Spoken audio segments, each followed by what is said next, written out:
April 27, 1953. A giant Union Pacific steam engine, known as Big Boy 4005, thunders across the quiet plains of Wyoming. It's just another routine trip. Just 10 minutes after passing the small town of Wamsutter, everything goes horribly wrong. A single switch, a split-second mistake. And suddenly, over 600 tons of steel leave the rails, tearing into the earth, crushing cars, and turning a powerful machine into twisted wreckage. 3 men were crushed, trapped, or burned. And the mystery behind why it happened started with something as simple as sheep. This is the haunting story of one of America's worst steam locomotive disasters. Stay with us as we uncover what really happened to Big Boy 4005. Wamsutter is a small town in southern Wyoming. In 1950, only around 100 people lived there. It's tucked between two major cities, about 174 miles or 280 kilometers west of Cheyenne, and around 206 miles or 332 kilometers northeast of Salt Lake City. Wamsutter sits in the heart of Wyoming's Red Desert, a high-altitude desert in the southern part of the state. This remote region covers about 9,320 square miles or 241,000 square kilometers. Only a few highways and one major railroad cut across this vast, empty land. One of them is a historic transcontinental rail line running east to west right through the desert. It closely follows the path of the Lincoln Highway, now known as Highway 80, connecting towns like Rawlins in the east and Green River in the west. On April 27, 1953, a mixed freight train left Rawlins, Wyoming, heading west toward Green River. It was made up of 62 cars, carrying all kinds of cargo, from typewriters and tractors to 4 livestock cars filled with pigs. At the very end of the train, in the 63rd position, was a caboose, a special car for crew members who helped watch over the train and assisted with switching operations. This split the crew into 2 teams. The head-end crew rode in the front, inside the locomotive. The rear-end crew rode in the caboose at the back. At the controls was 42-year-old engineer Leo Murray. Alongside him was 23-year-old fireman Lawrence Endres, who had just returned from 2 years of service in the Korean War. Also in the cab was 36-year-old brakeman James Anderton. In the caboose, road conductor James Walker and brakeman Ivan Shurigar. Leading the train that day was Union Pacific Locomotive number 4005, one of the legendary Big Boys. The Big Boy was a massive steam engine introduced in 1941, built to pull long, heavy freight trains across the steep grades of Wyoming and Utah. Each Big Boy stretched 133 feet or 40 meters in length, including its giant tender, and weighed about 544 metric tons. That's heavier than a fully loaded Boeing 747. Its wheels were arranged in a unique way, with 2 front axles, 2 sets of 4 powered axles in the middle, and 2 trailing axles in the back. These powered axles were split into 2 moving sections, allowing the Big Boy to handle tight curves, just like modern locomotives with rotating bogies. The tender behind the engine carried 28 metric tons of coal and over 24,000 gallons or 91,000 liters of water. Some were even converted to burn oil for a short time.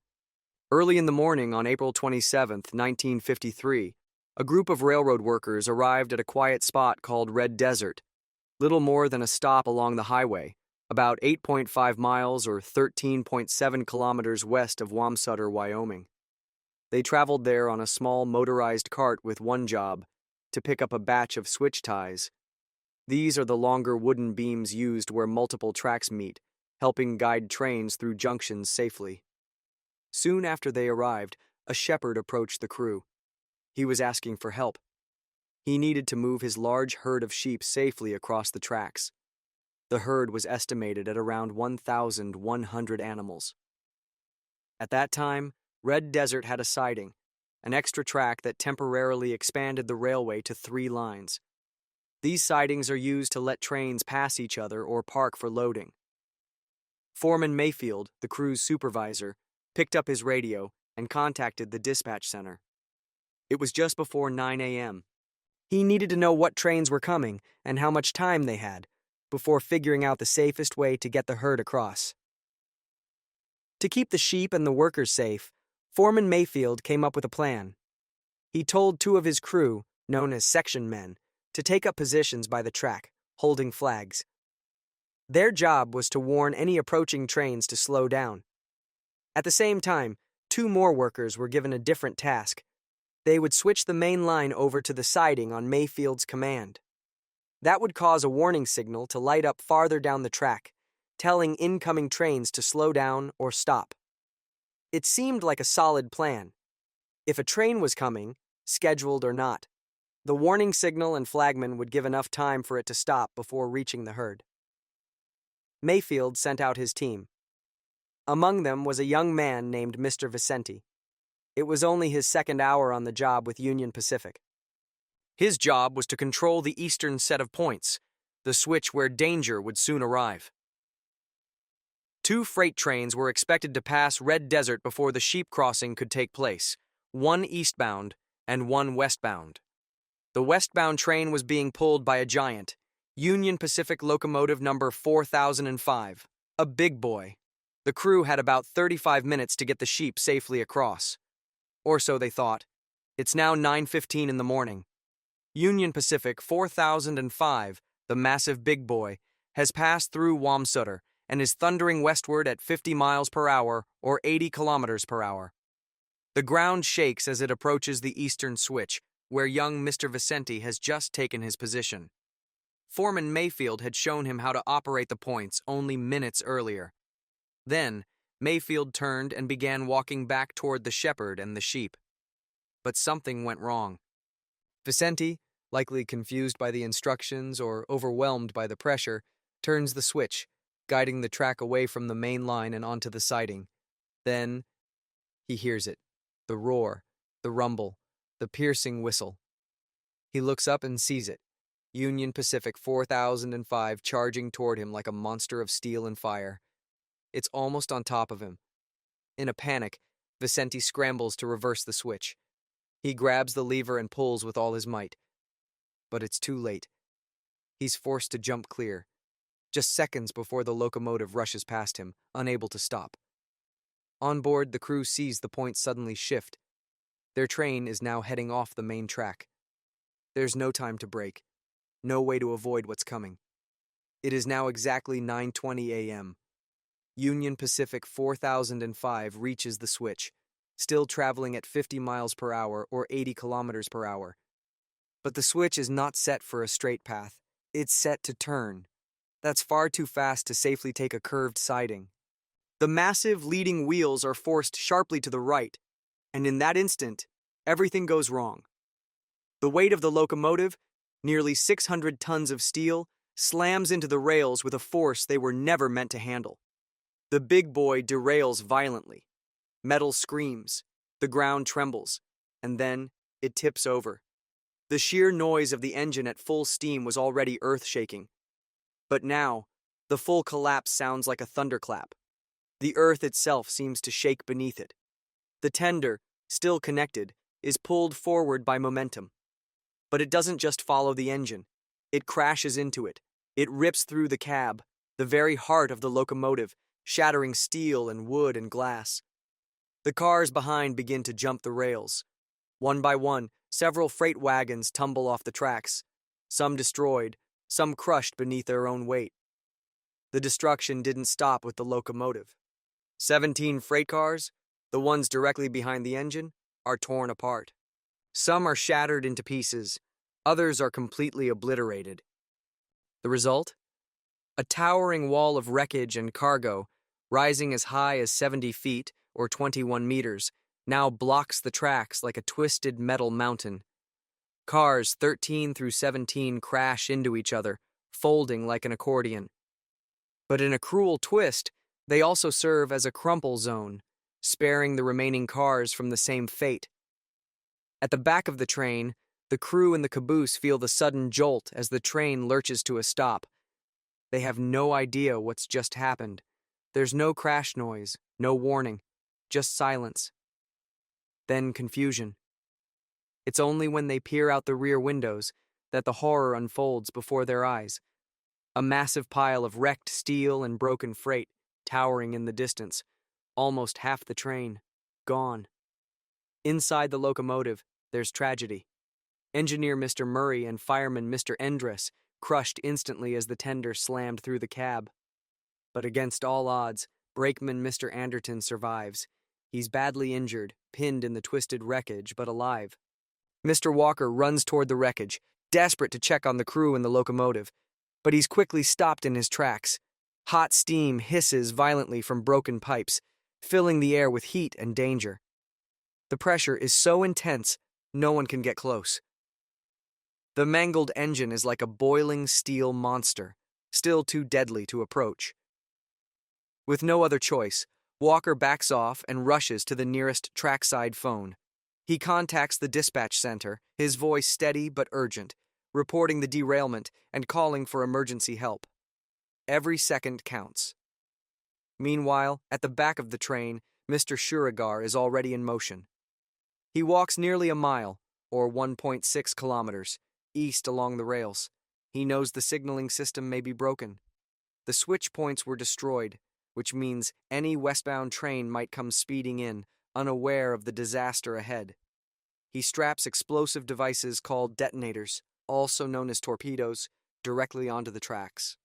These small, round charges are lifesavers. When a train runs over them, they explode with a loud bang, loud enough to pierce through the roar of any engine. To any train crew, the message is clear. Stop immediately. With the main line blocked by chaos and debris, these tiny explosives might be the only thing preventing a second disaster. It takes more than 20 minutes for the thick, scalding steam to finally fade.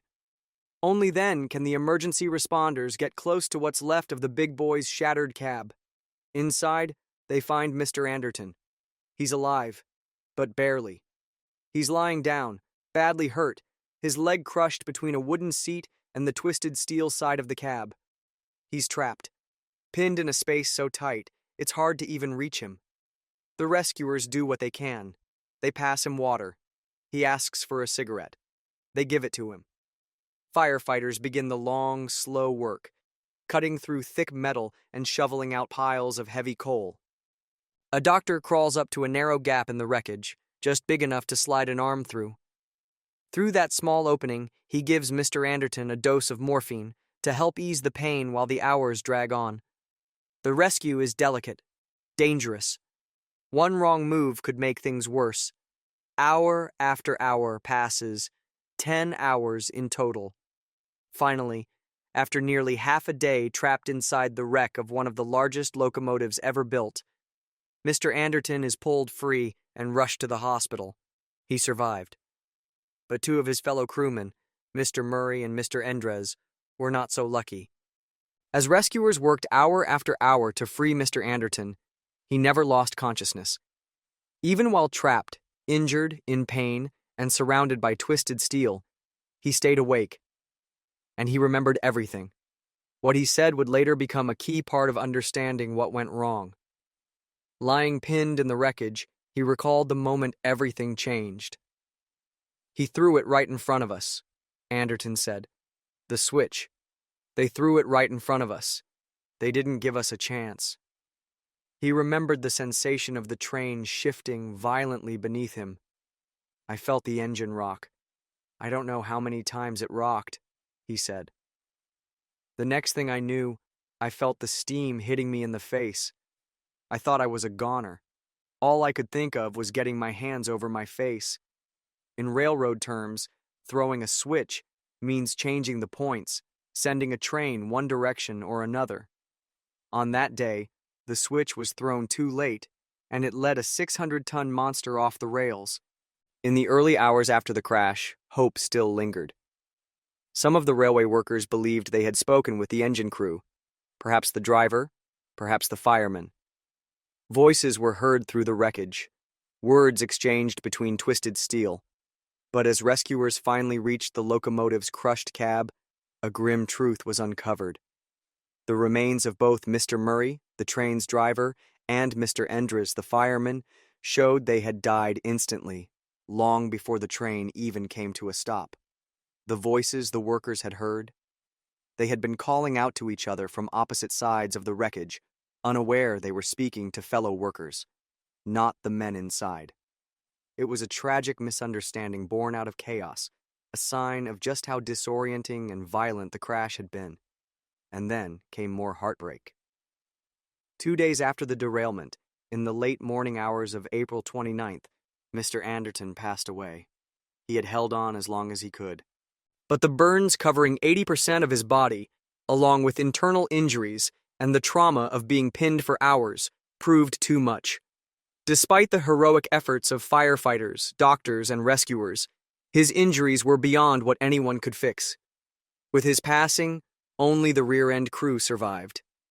No one blamed the rescue teams. They had done everything they could. Mr. Anderton's position had made it impossible to reach him sooner, and the steam and debris had blocked every path. Even before Mr. Anderton was freed from the wreckage, limited train traffic had already resumed. Crews worked quickly to build a temporary bypass, laying fresh track around the destroyed locomotive so eastbound trains could pass. Westbound traffic was rerouted onto distant lines, but amid the destruction, something unexpected brought a surreal moment of comic relief. Scattered among the crumpled freight cars were the few surviving pigs, remnants of the small herd that had been riding in the livestock cars. Disoriented, but very much alive, some of the 600-pound, or 275-kilogram, animals suddenly regained consciousness and bolted. Workers watched in disbelief as pigs sprinted in random directions, weaving through wreckage, slipping past responders, and occasionally charging toward the open desert. But some ran the wrong way. A few pigs made a break for the nearby highway, just a short distance from the crash site. Fearing for the safety of drivers, police were forced to intervene, sadly putting down several animals before they could cause an accident. It was a strange, almost absurd moment in the middle of a deadly disaster, one that left responders shaken, and now watching their every step as the cleanup continued. As investigators began questioning the crew involved in the Red Desert derailment, they quickly uncovered the first troubling piece of the puzzle. Mr. Vicente, the man assigned to operate the eastern points, was brought in for questioning. But there was an immediate problem. Vicente was from Puerto Rico and spoke very little English. An interpreter had to be called in just so the interview could continue. Through the translator, Vicente made a startling claim. He said that the foreman, Mr. Mayfield, had already turned the switch to turn before leaving, and that he, Vicente, had only tried to set it back to straight when he saw the train coming. But this account didn't match what others recalled. Before his tragic death, Mr. Anderton had told investigators something very different. He remembered the switch being thrown right in front of the train, leaving no time to react. He also remembered seeing no warning signal ahead, something that should have been lit if the points had already been set to turn. Mr. Mayfield, the foreman, also denied setting the switch to turn. And with Anderton's memory still fresh and specific, investigators began to lean more heavily on his version of events. In the days after the crash, recovery teams faced an enormous task, lifting the remains of UP number 4005 from the twisted wreckage. Even without its 194 metric ton tender, raising a big boy steam locomotive in the middle of the remote Red Desert was no small feat. Some of the connecting rods, the massive steel arms that once transferred power from the pistons to the wheels, had to be cut away just to move it. Eventually, the wounded machine was winched back onto the rails, and then it began the long, slow journey to the Rawlins rail yard, where it would be stored. Standing in that yard was Mr. Dover, a young callboy at the time, responsible for assembling crews and alerting them for duty. He had been the one to gather the men who boarded that doomed train, and now he watched their locomotive return as a ghost of its former self. His words, years later, paint a haunting picture. We all stood outside, and in the still of darkness, not yet visible, we could hear this groaning and wrenching of metal. It gave you a very eerie feeling as it became visible in the old lamps of the dispatch office. Slowly it came into view. If ever I thought I had seen a ghost, this was it. I didn't know a big boy could die, but there it was, limping like an old gray horse with a broken leg. The cab was completely gone. Some of the side rods were missing. It looked as if the frame itself had snapped. It just lumbered by all of us, standing there with our mouths open, not believing what we were seeing. This once beautiful living giant of steel dragged past us like a body heading to the grave. I could almost see Fireman Endres waving to me as it went past. In the days that followed the crash, Union Pacific and the Interstate Commerce Commission, the federal agency responsible for rail accident investigations, held a closed-door meeting. No press, no public records, just quiet discussions trying to untangle a single question. Who was responsible for the disaster that killed 3 men and wrecked one of the largest locomotives in history? The conclusion? Both men on the ground that morning were to blame. Foreman Mayfield was faulted for putting an inexperienced worker, who barely spoke English, in a role that demanded clear communication and split-second precision. That decision alone placed the entire operation at risk. But it was Mr. Vicente who physically changed the setting of the points, sending the massive big boy steam engine off the main line and into disaster. He had only been on the job for 80 minutes. 80 minutes. According to the ICC, that may be the shortest time anyone has ever worked for the railroad before, causing such catastrophic destruction. What consequences they faced, or whether either man ever worked for the railroad again, remains a mystery. 3 lives were gone. A 4th, Mr. Anderton, fought with unbelievable strength but still lost his battle. And a machine once called invincible, the mighty big boy, was dragged home in silence, never to run again. All because of one misunderstood moment, one misstep, one switch, thrown too soon. What do you think? Should a worker with no training and language barriers ever be placed in such a critical role? Was this a tragic mistake or a failure of leadership and planning? Let us know what you think in the comments.